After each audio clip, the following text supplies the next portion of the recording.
In the grand tapestry of the cosmos, where countless civilizations battled for dominance, the galaxy teetered on the edge of annihilation. The Galactic Core Treaty had failed.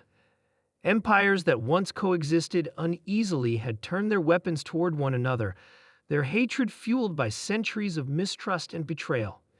In the chaos, no one noticed the arrival of a species as unassuming as humanity. Humans were late to the interstellar stage, arriving only a few decades prior with rudimentary faster-than-light travel and an innate curiosity that baffled the galaxy's ancient powers. While other species amassed fleets and fought over resources, humans had spent their time exploring uncharted sectors and sending diplomatic missions to anyone who'd listen.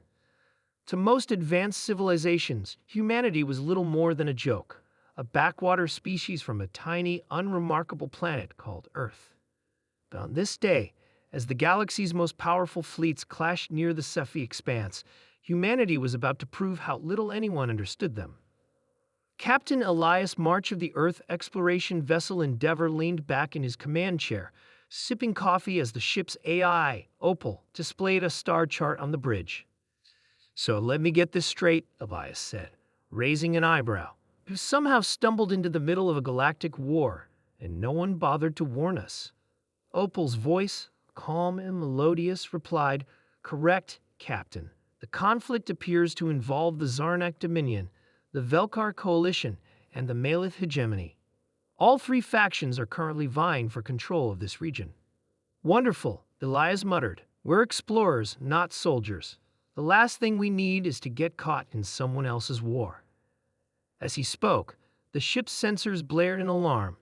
"Captain," Opal said, "multiple vessels are converging on our position. They'd likely mistaken us for a scout ship from an enemy faction." Elias rubbed his temples. "Of course they have. And we outrun them?"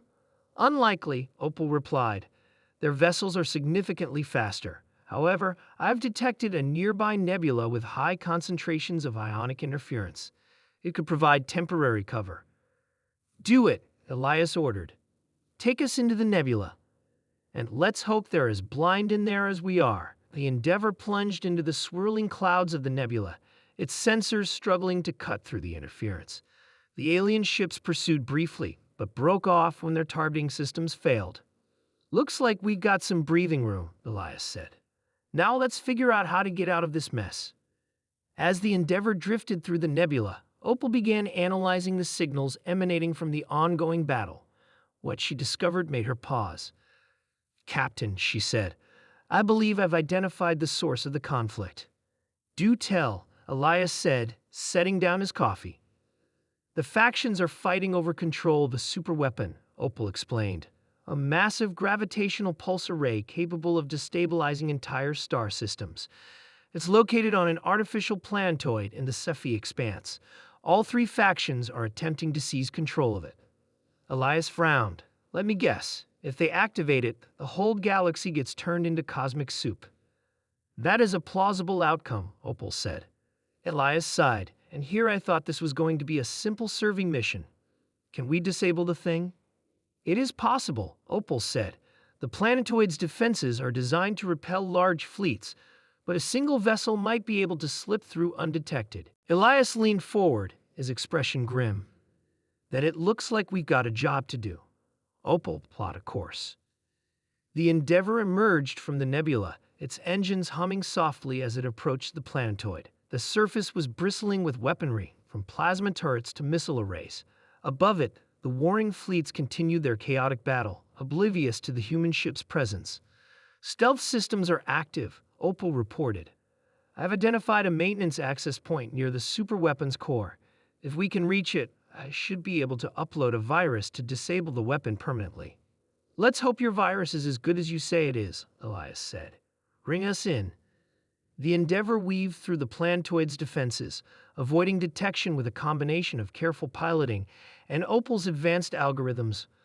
Once they reached the access point, Elias suited up and descended into the planetoid's labyrinthine interior. The corridors were eerily silent, illuminated only by the faint glow of energy conduits. As Elias made his way toward the superweapons core, Opal guided him through the maze. "You're almost there, Captain," she said. "The core is just ahead. Elias entered a cavernous chamber, dominated by a pulsating sphere of energy, the heart of the gravitational pulse array. He approached a nearby console and inserted the data module containing Opal's virus. "Uploading now," Opal said. "This will take approximately 3 minutes." "Let's hope we've got that long," Elias muttered, his hand resting on his sidearm. As if on cue, an alarm blared. Automated defense drones descended from the ceiling, their weapons trained on Elias. "Opal, we've got company," Elias shouted, diving for cover as the drones opened fire. "The upload is at 50%, Opal said. "I'll do what I can to disrupt their targeting systems." Elias returned fire, his shots precise and deliberate.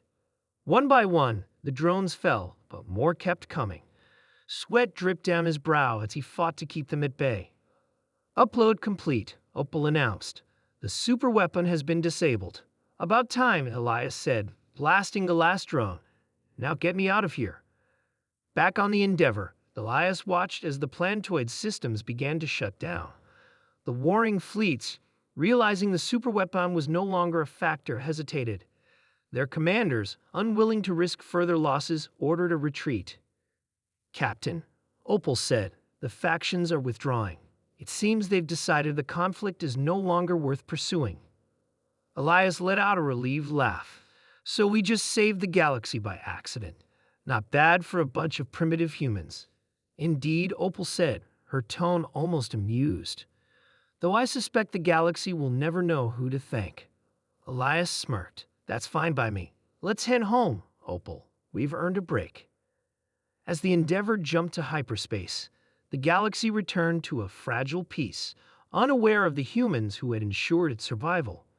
And on Earth, far from the chaos of interstellar politics, humanity continued to dream of the stars, blissfully unaware of the role they had played in saving them.